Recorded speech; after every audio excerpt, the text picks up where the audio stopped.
Olá, somos a JS Caetés e você está no podcast Vamos Juntos. Aqui, nós vamos refletir, rezar e desenvolver ainda mais a nossa espiritualidade, confrontando a fé com a vida e te convidamos a abrir a mente e o coração. Vamos juntos!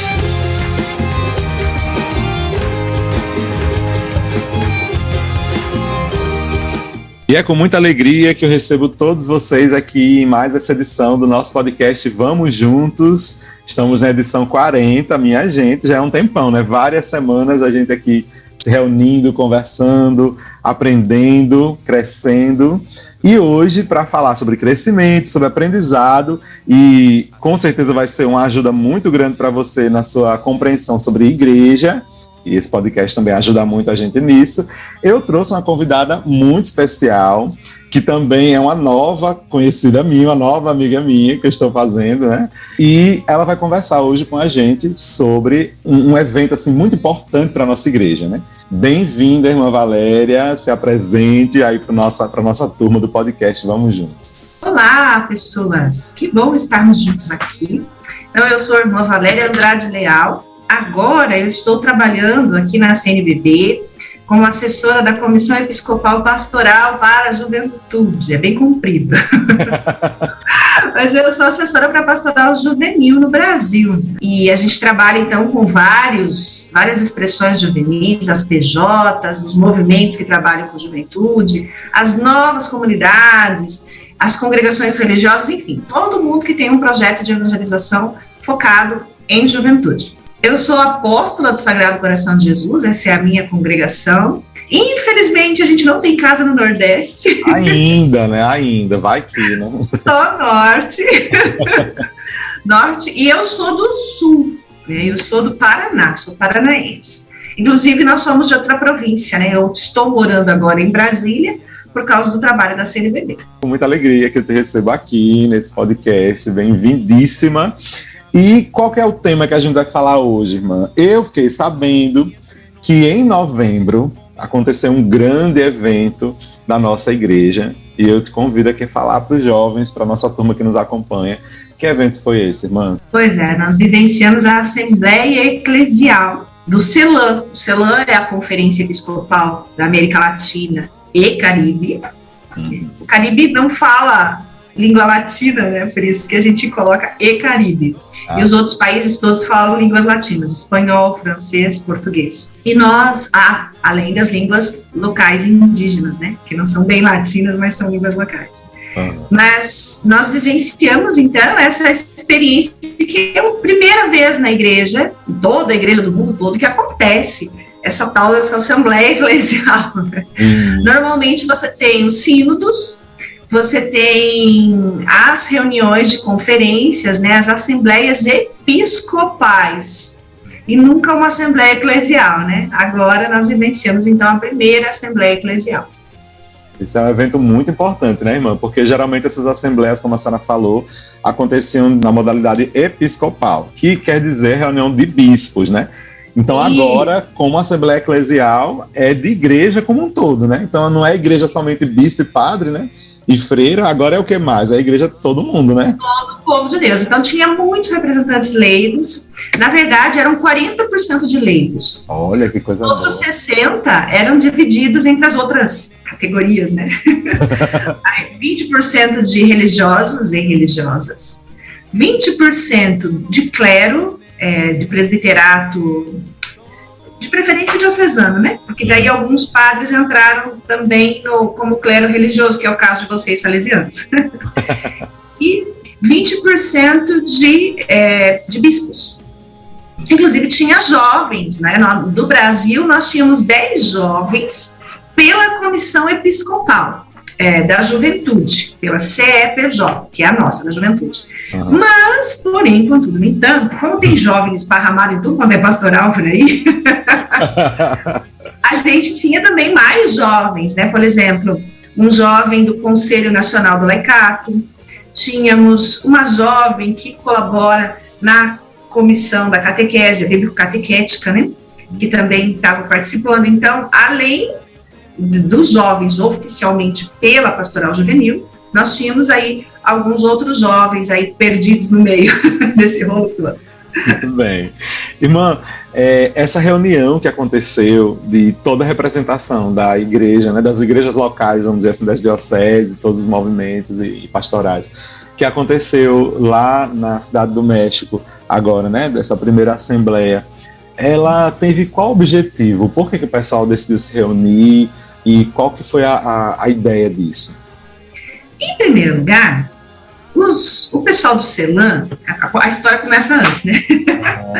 O pessoal do CELAM recentemente fez uma reestruturação da estrutura do CELAM. Certo. O CELAM tem sede em Bogotá. Ele é a reunião, né? Assim como a CNBB é a Conferência dos Bispos do Brasil, o CELAM, então, é a Conferência dos Bispos da América Latina toda. E ele tinha uma estrutura, assim, por pastorais. Então, por exemplo, a comissão da pastoral familiar, da pastoral juvenil, não sei, assim, separadinho, né? Aí eles fizeram uma reestruturação, faz acho que uns 2 ou 3 anos. Aliás, começaram faz 2 ou 3 anos, né? Concluíram mais recentemente. E eles fizeram, assim, separaram em departamentos diferenciados, não por pastorais. Toda a parte da pastoral ficou junta, toda a parte da ação social ficou junta. Eles tentaram enxugar a estrutura. Porque, na verdade, esse cuidado pastoral mesmo, ele deve acontecer nos países, né? É tarefa nossa. Então, eles acharam que não precisava daquela mega estrutura lá. E deram uma enxugada, uma simplificada, também para ficar mais acessível e tudo mais. Sim. Aí, no meio dessa reflexão toda, surgiu a questão, nossa, Aparecida, que foi a última conferência episcopal do CELAM, aconteceu em 2007. Tem muito tempo, né? Exato, já são 14 anos, o mundo já deu muitas voltas.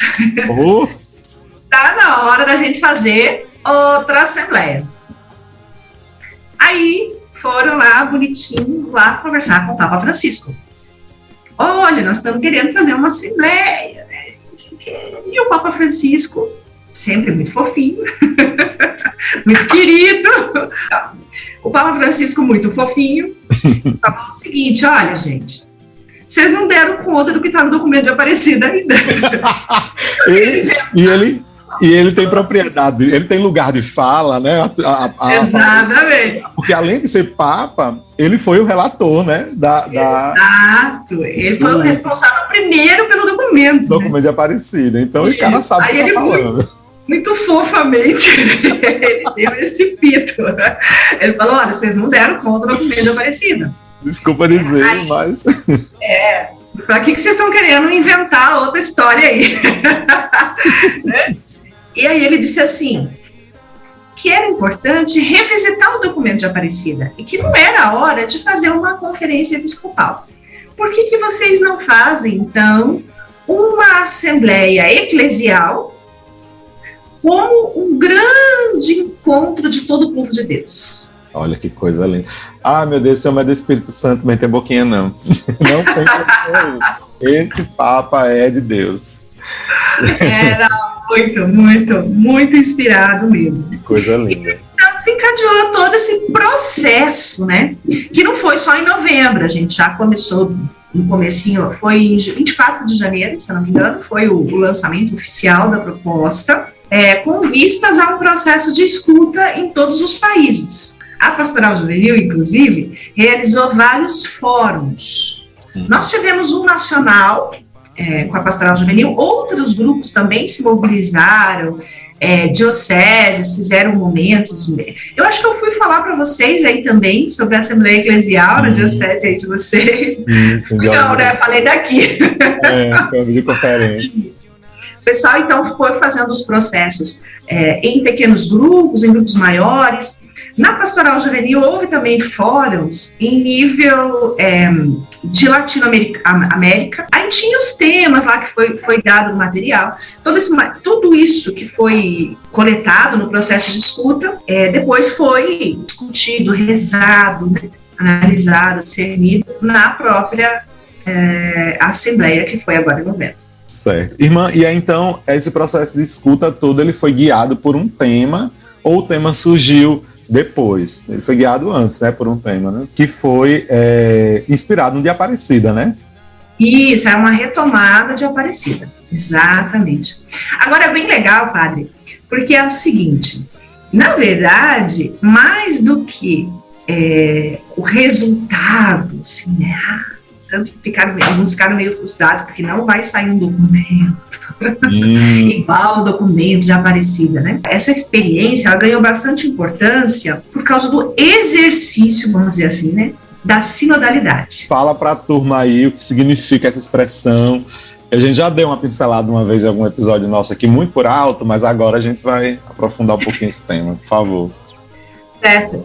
Então, o Papa Francisco, ele está retomando isso do concílio, né, que já existia o sínodo. Se você pegar lá no número 3 da Cristo Vivit, ele vai dizer assim, ó, como se trata de um marco dentro de um caminho sinodal, né, ele está falando, ó, eu estou escrevendo para os jovens, papapá, mas como o sínodo da juventude é um marco nessa caminhada sinodal, dirijo-me ao mesmo tempo a todo o povo de Deus e seus pastores e fiéis, aí ele continua explicando. Então, veja, esse detalhezinho aqui é importante, né? É o marco do caminho sinodal. No sínodo anterior da família, o Papa Francisco já tinha provocado uma participação mais ampla, além daquilo que era o normal dos sínodos, né? Que era participar mais os bispos, os especialistas no assunto, às vezes até podia ser leigo, mas tinha que ser o cara, né? Aquele leigo. Bem entendido no assunto lá, de repente. Os bispos chamam para se aconselhar. Isso, exatamente. Quem participava eram essas pessoas. No sínodo da família, o Papa Francisco já chamou famílias. E também teve uma oportunidade das famílias darem algumas contribuições no questionário que foi enviado antes. Sim. Então já teve uma pequena provocação ali, que foi o primeiro, se eu não me engano, do Papa Francisco, no tempo dele, né? Quando veio da juventude, daí foi um alvoroço. E teve questionários para os que trabalham, para os assessores, para as lideranças. Teve questionário para os jovens, deu mais de 60 mil respostas. Teve também seminário com participação de jovens, maciça de jovens, de vários países, etnias, religiões, sem religião. Muito bom. Foi tudo junto e misturado. Bacana. Teve também a participação, aliás, teve daí reunião pré-sinodal, para depois ter o sínodo, e agora, de vez em quando, vem umas cobrancinhas aí, viu? Como é que está acontecendo nos países a concretização. Então, teve um antes, um durante, um depois, com uma participação bem ampla. Certo. Isso para quê? Estou falando isso tudo para exemplificar o que é, para tornar mais palpável a compreensão dessa palavra sinodalidade, né? Que, na verdade, a palavra sínodo é caminhar juntos, e caminhar juntos é, de fato, construir juntos todos os processos. Né? Só que é assim, né, padre? Meu Deus do céu, a galerinha aí facinho entende que sinodalidade é igual democracia. Então agora todo mundo vai votar, todo mundo vai valer, vamos fazer campanha aqui para ver quem é que vai ganhar, né? Vamos levantar umas famílias aqui. E não é nada disso, não. A palavra-chave da sinodalidade é discernimento. E discernir é diferente de você votar. O que acontece? No discernimento, você tem uma dinâmica diferente, né? Que é aquela de parar, de ouvir a realidade, ouvir os colegas que estão do lado, né? Aqueles que estão caminhando juntos, mas ouvir também ao Espírito. Ouvir a Deus. Então, a sinodalidade é um caminho de espiritualidade, meu pai. Não é assim só, agora vamos dar palpite em tudo. Acho que é isso. A sinodalidade, então, é como que um exercício da vida eclesial, né? Porque as primeiras comunidades viviam a experiência comunitária em torno da palavra e orientados pelo Espírito. Assim, me chamou a atenção, né? O resgate de Aparecida, quando disse discípulos missionários, em saída, né, que é o tema geral dessa assembleia, né, irmã?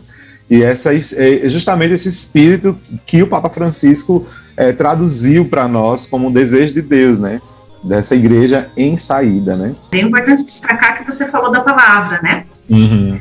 Então, no Sínodo da Juventude, o Papa Francisco instituiu e colocou isso, sugeriu que se fizesse assim, e depois ele formalizou no documento dizendo, o Sínodo tem que ter isso, que é a entrada da palavra todos os dias. Uma solene entrada da palavra e escuta da palavra. Então, na Assembleia, para cada dia nós tínhamos uma palavra iluminadora, que ela era rezada pela manhã e ela ia perpassando toda a dinâmica dos trabalhos daquele dia. Inclusive, estava lá no programa, né? No início do programa, já estava lá direcionada, a palavra do dia, era essa. Né? Então, a gente tinha, assim, essa centralidade da palavra bem evidente no processo de escuta. E outra coisa, escuta não, na realização da Assembleia, desculpe. Sim. E outra coisa interessante também é que o Papa Francisco, no Sínodo da Juventude, ele pediu que a cada fala tivesse 5 minutos de silêncio, a cada 3 ou 4 intervenções tivesse 5 minutos de silêncio. Nossa. Isso, que era para assimilar, né? E é bem interessante, né, Padre Antônio? Às vezes a gente está falando aqui, ó, mas antes de você falar qualquer coisa, eu já estou pensando que eu vou responder. Né? Naquela agitação interna que a gente... É verdade. Né? Então, o Papa Francisco provocou esse exercício de escuta. Não, pera lá, vamos escutar plenamente. Não pensando no que a gente vai responder, não já pré-julgando, né, aquilo que está sendo falado, mas vamos, de fato, ouvir, né, acolher. Isso dá valor à escuta e também à própria fala, porque já que o que você vai dizer realmente vai ser muito meditado, então é o cuidado também com o que se diz, para que realmente seja uma palavra que faça o outro mesmo meditar, né? Exato. Eu acho que é um processo muito, muito bonito mesmo. E hoje a gente vive nesse mundo que a gente vomita um monte de palavras e coisas, né? Tanto nas nossas conversas como nas redes sociais, né? E aí, o tema, então, geral foi sobre isso, né? Discípulos missionários de uma igreja em saída, né? Esse tema evocou muita coisa lá entre vocês, né? O que é que mais... na Assembleia, isso. O que é que chamou mais atenção na Assembleia Eclesial? Então, a expressão discípulos missionários é uma retomada bem explícita à reflexão de Aparecida, né, que é essa dinâmica de nós, aquele que está no seguimento de Jesus vai aprendendo do mestre e não pode guardar para si essa experiência, né? Sai anunciar, se torna um missionário, não tem como separar ser discípulo e missionário, porque é uma experiência tão boa que explode, né? No coração da gente, já nos motiva a ser testemunhas disso. Verdade. E daí, acrescentando essa expressão, que agora o Papa Francisco tem usado muito, né? Da igreja em saída. Que, na verdade, já é o espírito de Aparecida, né? Uhum. A missionariedade. É verdade. Então, foi conduzindo os trabalhos e foi provocando as reflexões no sentido de uma maior acolhida, sobretudo daqueles que estão diferentes, né, que de repente a gente até tende a excluir. Né? As pessoas feridas, né, que às vezes o Papa Francisco fala, por exemplo, lá na Amoris Laetitia, né, as famílias feridas, os jovens feridos, quando o Papa Francisco escreve na Christus Vivit sobre a pastoral popular, que deve acolher a todos. Né? Então, isso fez uma provocação também nesse sentido. A igreja em saída também indo ao encontro de algumas situações do mundo atual que clamam por justiça. Então, o tema da migração foi um tema bastante, assim... Muito atual e muito necessário, né? Se refletido como igreja, né? Exatamente. O tema também dos povos originários, né? Sim. Porque praticamente toda a América Latina tem... não é só no Brasil as comunidades indígenas, é muito forte essas culturas locais, também nos outros países, né, Bolívia, Peru. Às vezes até mais forte do que aqui no Brasil, né? Exato. Mais inserido na sociedade como um todo, porque parece que para nós as comunidades indígenas estão muito regadas às suas comunidades, né? É como se os indígenas fossem pessoas que vivessem no passado com outra cultura, né? E nos nossos países vizinhos isso é mais integrado ao tempo, né? Então não perdem a sua cultura originária, mas também não deixam de também provar das atualidades, né? Inclusive, até, irmã, é um olhar muito preconceituoso de muita gente. Mas é indígena e usa celular, né? Mas é indígena e... Entende? O pessoal tem esse problema ainda, como se os indígenas fossem uma turma de museu, feito para o museu, né? Mas não é, né? Então, acho que é até interessante essa reflexão, né? Trazer dessa Assembleia, né? Aí a Assembleia, então, trouxe à tona isso, até porque, com esse problema também ambiental, que foi outro tema forte também, eles são os que mais perdem, né? Os povos originários, eles perdem muito, e ao mesmo tempo eles têm muito a nos ensinar no sentido do cuidado com a casa comum. É verdade. E também nos outros países, sobretudo esses que estão mais inseridos nos ambientes urbanos, né? As comunidades, os povos originários que são mais inseridos no ambiente urbano, com esse elemento da globalização em nível cultural, eles perigam perder as suas raízes, que é um tema que o Papa Francisco também chama a atenção.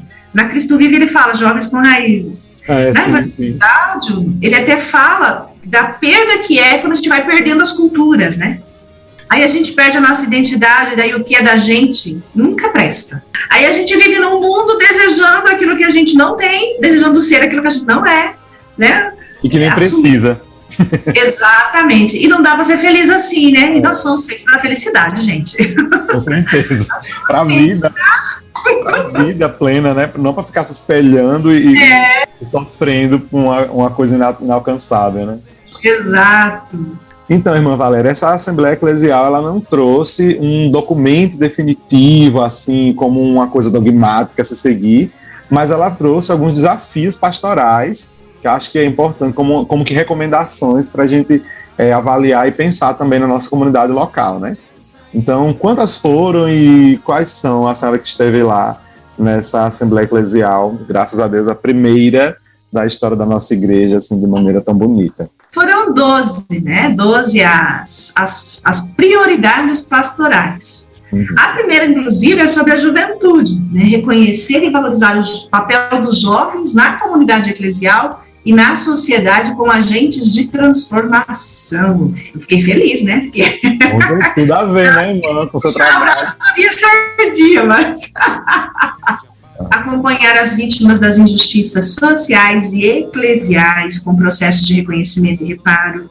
A questão das vítimas eclesiais também, sobretudo na questão dos abusos, né? Em alguns países isso é muito mais forte que em outros. Aqui no Brasil também nós temos algumas situações, infelizmente, né, que precisam ser reparadas, né, no sentido de curar as feridas, né? Sim.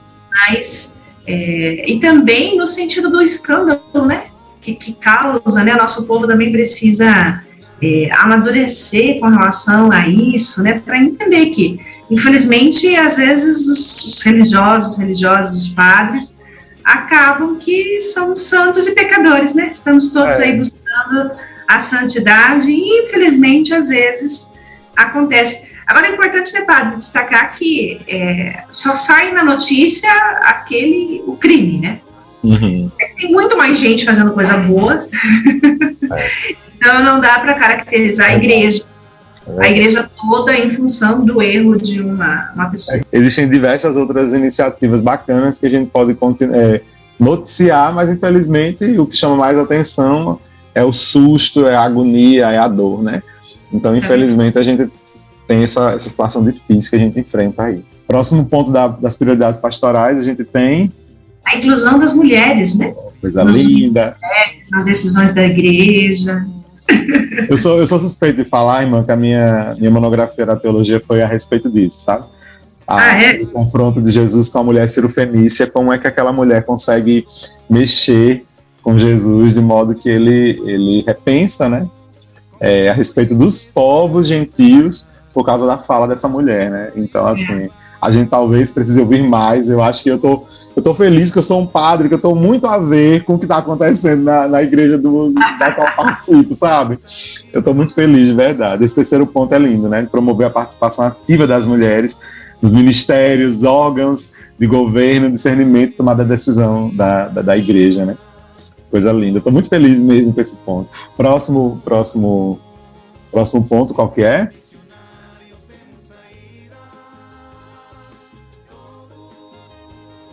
Misericórdia, gente. Como tá travado lá. Faltamos Travou de novo. Basta botar para ver se agora vai.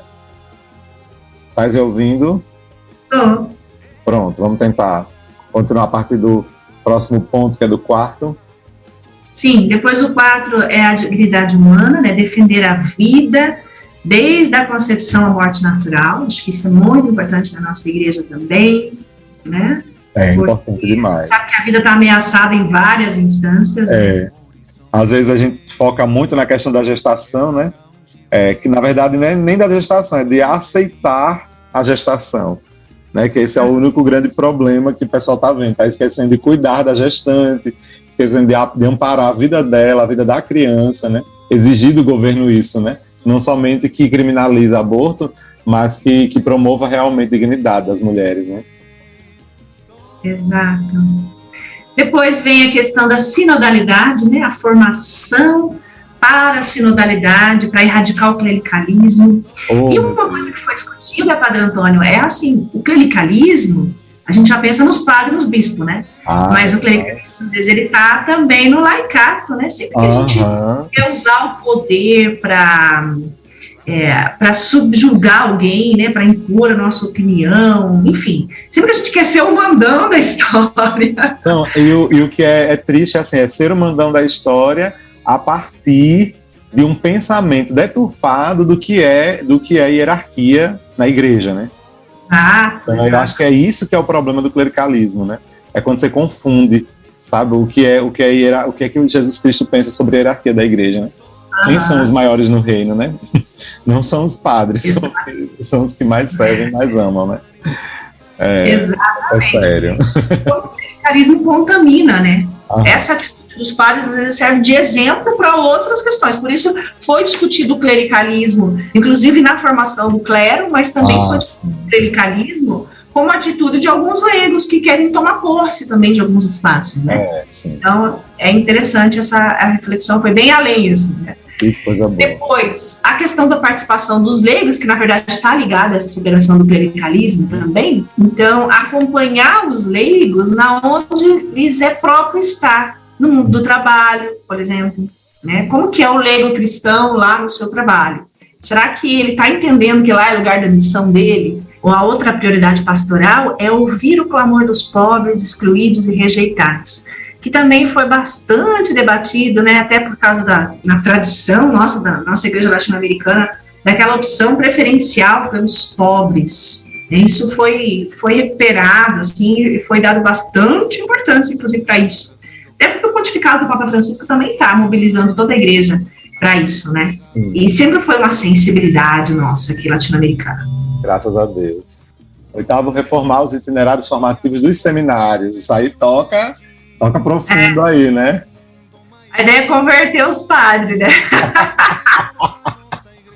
Falar a respeito sobre os temas, porque é muito importante, minha irmã, viu?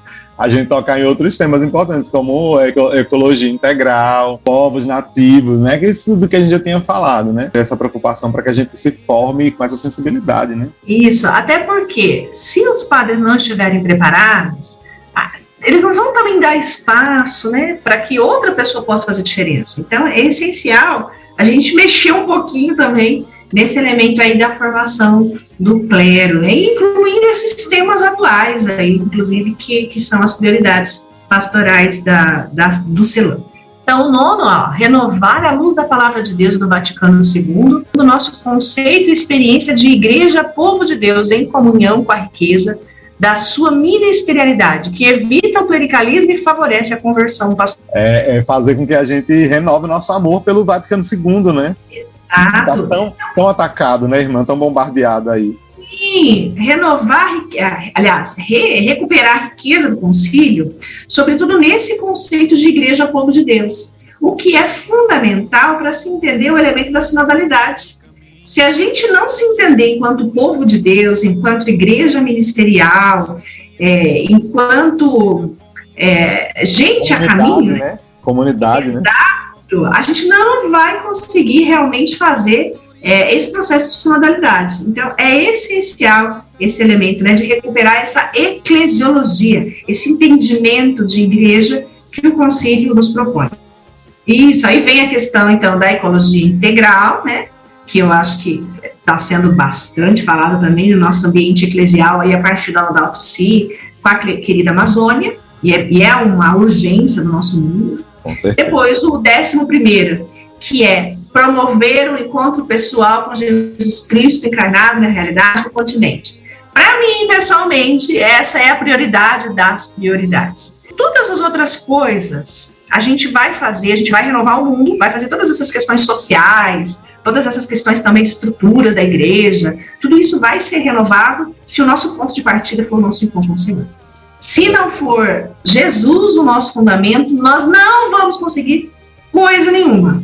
Ou vamos ser só uma empresa, ou só uma ONG, como o Papa Francisco já nos falou, né? Já reforçou, assim, aviso prévio aí, né? Isso, e o último é essa questão, né, acompanhar indígenas e afrodescendentes na defesa de vida, terra e culturas. Então eu acho que é bacana a gente repensar essas coisas e valorizar, até porque, como você falou, a gente vai aprender muito a partir disso, porque a cultura indígena, né, a cultura originária, como a cultura vinda de África, tem muito a ensinar pra gente, né, na nossa saúde, na nossa organização social, né, pode colaborar muito mais do que o que a gente tem vivido, né. A gente precisa curar as feridas para poder usar as mãos e aprendermos juntos e construir realmente um mundo em que todos sejam iguais. É verdade, é verdade. Pois, irmã, muito, muito, muito obrigado, viu, irmã Valéria, por toda a contribuição que a senhora tem dado no setor de juventude da nossa igreja no Brasil, né? E agora também no nosso podcast, nosso humilde podcast. Então, muito obrigado mesmo pela sua disponibilidade, pela paciência, pelo carinho e pela abertura. Muito obrigado de coração mesmo, viu?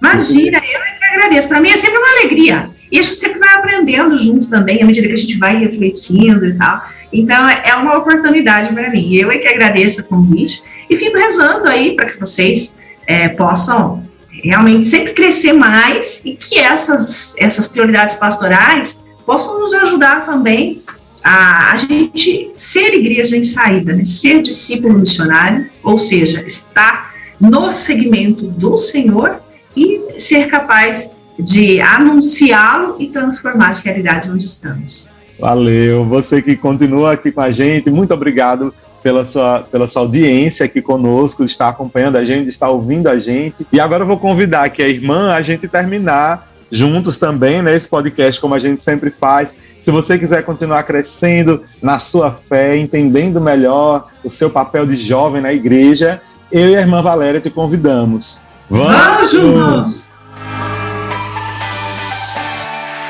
Este podcast é uma iniciativa da JS Caetés, Inspetoria Salesiana São Luís Gonzaga.